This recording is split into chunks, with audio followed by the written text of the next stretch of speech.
തദ്ദേശ തെരഞ്ഞെടുപ്പിൽ തിരുവനന്തപുരത്ത് നേടിയ വിജയം നിസ്സാരമായി കാണരുതെന്ന് കേരളത്തിലെ കൗൺസിലർമാരുമായുള്ള കൂടിക്കാഴ്ചയിൽ നരേന്ദ്രമോദി.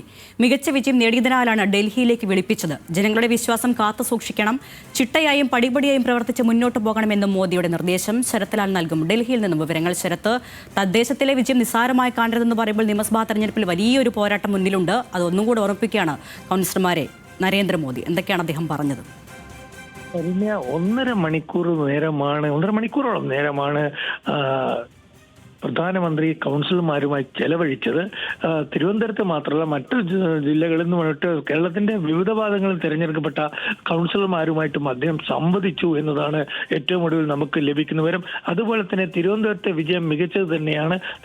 അത് പക്ഷേ ജനങ്ങളുടെ ആ വിശ്വാസം ഊട്ടിയുറപ്പിച്ച് ചിട്ടയായി ജനങ്ങൾക്കിടയിൽ പ്രവർത്തിക്കണമെന്ന ഒരു ഉപദേശം നൽകാനും അദ്ദേഹം മറന്നില്ല. അതേപോലെ നിയമസഭാ തെരഞ്ഞെടുപ്പിൽ എങ്ങനെ പ്രവർത്തിക്കണം എന്ന് നിങ്ങൾ തന്നെ തീരുമാനിക്കണം. കാരണം നമുക്ക് നിയമസഭാ തെരഞ്ഞെടുപ്പിൽ നേട്ടം വേണം എന്ന ഒരു അജണ്ടയും നരേന്ദ്രമോദി ചർച്ചയിൽ സംവാദത്തിൽ വ്യക്തമാക്കി എന്നാണ് നമുക്ക് നമ്മളോട് തിരുവനന്തപുരം മേയർ തന്നെ വ്യക്തമാക്കിയിരിക്കുന്നത്.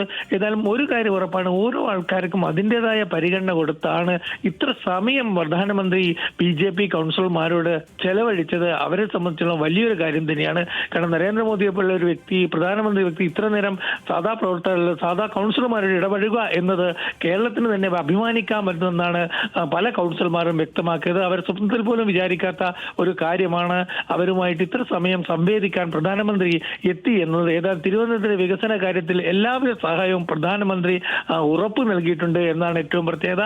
അത് സംബന്ധിച്ച് വിവിധ വകുപ്പുകളുമായിട്ട് സംസാരിക്കാനും ചർച്ച ചെയ്യാനും മേയർമാരടക്കമുള്ള പാർട്ടി നേതാക്കളും കേന്ദ്രമന്ത്രിമാരും അദ്ദേഹം നിർദ്ദേശിച്ചിട്ടുമുണ്ട്. ഏതായാലും തിരുവനന്തപുരത്തെ സംബന്ധിച്ചോളം നരേന്ദ്രമോദി ഇക്കാര്യത്തിൽ വളരെ ശ്രദ്ധ ചെലുത്തുന്നു എന്ന് തന്നെ നമുക്ക് വേണം പറയാൻ. അരുണ്യ, എന്തായാലും കേരളത്തിലെ BJP കൗൺസിലർമാരുമായുള്ള കൂടിക്കാഴ്ചയിലാണ് നരേന്ദ്രമോദി അടുത്ത തെരഞ്ഞെടുപ്പിൽ നടത്താവുന്ന ഒരുക്കങ്ങളെപ്പറ്റി വിലയിരുത്തിയത്. വിശദാംശങ്ങൾ നൽകിയത് ശരത്ലാലാണ്.